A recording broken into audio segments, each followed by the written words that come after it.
معرفة الذات هي من فنون الفلاح. ليه؟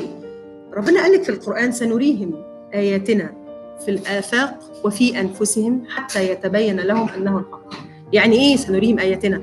يعني ربنا هيبين لك إن ذاتك دي أصيلة قوي، وذاتك دي مسؤوليتك قوي، وذاتك دي ربنا نافخ فيها من روحه. كل ما تفهميها هتتعرفي على ربك أكتر. أوكي؟ فأول حاجة معرفة الذات تؤدي إلى معرفة الرب، وهنتعلمها واحنا بنكمل بقى بعد كده في الهابنس إن شاء الله. ولا تكونوا كالذين نسوا أنفسهم أو نسوا الله فأنساهم أنفسهم. يعني إيه نسوا الله؟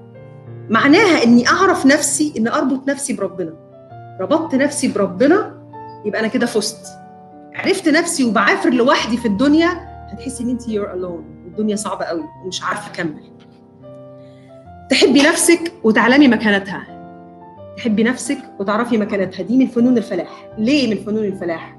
لأنك لو ما عرفتيش مكانتك وسط الخلق هتبقي فاكره نفسك كده حاجه رقم من الارقام. لكن ربنا قال لك ايه؟ ولقد كرمنا بني ادم وحملناهم، بصي حملناهم في البر والبحر. تخيلي كده وانت قاعده ان ربنا هو اللي بيحملك. انت مش عايشه في الدنيا دي لوحدك، انت عندك حفظه، ملائكه حفظه موجودين معاكي دلوقتي بيحفظوكي. امال ليه بيحصل لي الحاجات الوحشه اللي بتحصل لي دي؟